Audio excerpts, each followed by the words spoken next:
السلام علیکم ورحمۃ اللہ وبرکاتہ۔ عقیقہ کرنے کے متعلق عقیقہ کرنے کا سنت طریقہ کیا ہے؟ تو اگر کسی کے یہاں بچہ پیدا ہو، چاہے وہ لڑکا ہو یا لڑکی ہو، تو اس کو چاہیے کہ 7ویں روز اس کا عقیقہ کرے۔ عقیقہ کرنا مستحب ہے، عقیقہ کرے 7ویں روز، اور اگر کسی وجہ سے وہ 7ویں روز نہیں کر پایا تو وہ 14ویں روز کر لے۔ 14ویں روز نہیں کر پایا تو وہ 21ویں روز کر لے۔ اگر 21ویں روز نہیں کر پایا تو کبھی بھی اگر وہ زندگی میں اس کا عقیقہ کرتا ہے تو اس چیز کا لحاظ کرے کہ اس کا وہ دن 7ویں ہی دن کا شمار ہو جائے۔ جیسے مثال کے طور پر اگر بچہ جمعے کے دن پیدا ہوا ہے تو وہ 1 سال کے بعد اس کا عقیقہ کر رہا ہے، 2 سال کے بعد اس کا عقیقہ کر رہا ہے، اور وہ جمعے کے روز پیدا ہوا ہے، تو اس کا جمعے سے جو پہلا دن ہے یعنی جمعرات کا، اس دن کو وہ متعین کرے تو وہ اس حساب سے اس کا وہ 7واں ہی دن شمار ہو جائے گا۔ تو 7ویں روز اس کا عقیقہ کرنا مستحب ہے۔ تو عقیقہ کرنے کے بارے میں اگر وہ لڑکا ہے تو لڑکے کے لیے 2 بکرے یا بکری، یعنی کوئی ضروری نہیں ہے کہ لڑکے کے لیے بکرے ہی ہوں، بکری بھی کر سکتا ہے، اور اگر لڑکی ہے تو لڑکی کے لیے 1 بکرا یا 1 بکری، کوئی ضروری نہیں کہ اس کے لیے بکری ہو، بکرا بھی کر سکتا ہے۔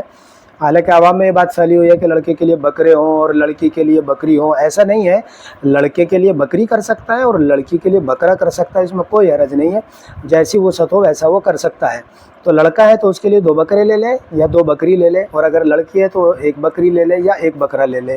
اور اگر وہ بکرا اور بکری نہیں بلکہ وہ بڑا جانور کرنا چاہتا ہے اور عام دنوں میں کرنا چاہتا ہے، کچھ لوگوں کے ذہن میں رہتا ہے نہیں قربانی کے ٹائم پر ہی بڑے جانور میں حصہ لے سکتے ہیں عقیقہ کا، باقی پورے سال میں نہیں کر سکتے، ایسا نہیں ہے۔ پورے سال میں کبھی بھی وہ بڑا جانور لے کر کے بچوں کا عقیقہ کر سکتا ہے۔ تو بڑے جانور میں 7 حصے ہوتے ہیں، مثال کے طور پر کٹڑا اس نے لیا تو اس میں 7 حصے ہوتے ہیں، تو 7 حصے بڑا جانور وہ ایک بچے کی طرف سے بھی کر سکتا ہے، اور اس میں 7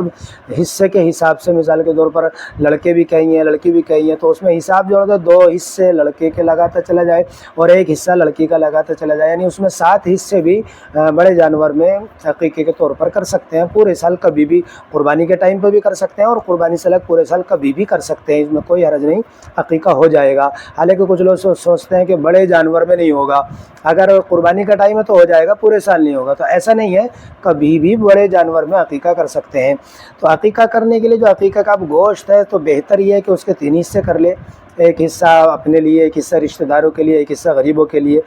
تو یہ بہتر طریقہ ہے۔ نہیں تو وہ پورا گوشت بھی رکھ سکتا ہے اور پورا گوشت بھی وہ تقسیم کر سکتا ہے، اس کے لیے چاہے وہ پکا کر کے کھلائے اپنے گھر پر یا وہ کچا تقسیم کر دے، عقیقے کے لیے کیسے بھی وہ کر سکتا ہے، پکا کر کے بھی کھلا سکتا ہے اور کچا بھی تقسیم کر سکتا ہے، عقیقہ ہو جائے گا۔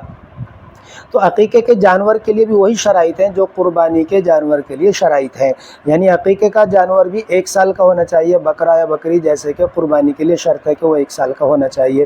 تو ایسے ہی جیسے بڑا جانور ہے تو بڑا جانور کے لیے جو شرط ہے وہی قربانی کے لیے، ایسے ہی وہ عقیقے کے لیے بھی شرط ہے، اس کا سینگ ہو یا اس کا تھن ہو یا اس کے پیر ہو یا اس کی پونچھ ہو، جو کچھ شرائط قربانی کے لیے ہیں وہ تمام کے تمام شرائط عقیقے کے لیے بھی ہیں۔ جو جانور قربانی کے لیے صحیح سمجھا جا رہا ہے تمام شرائط کے ساتھ، وہی جانور کا عقیقہ کر سکتے ہیں۔ اگر اس میں کوئی عیب ہے جس کی وجہ سے وہ قربانی نہیں کر سکتے تو ایسے ہی اس جانور کا وہ عقیقہ بھی نہیں کر سکتے، اس لیے عقیقہ کرنا مستحب ہے۔ اللہ تعالیٰ نے جس کو وسعت دی ہے اس کو عقیقہ کرنا چاہیے۔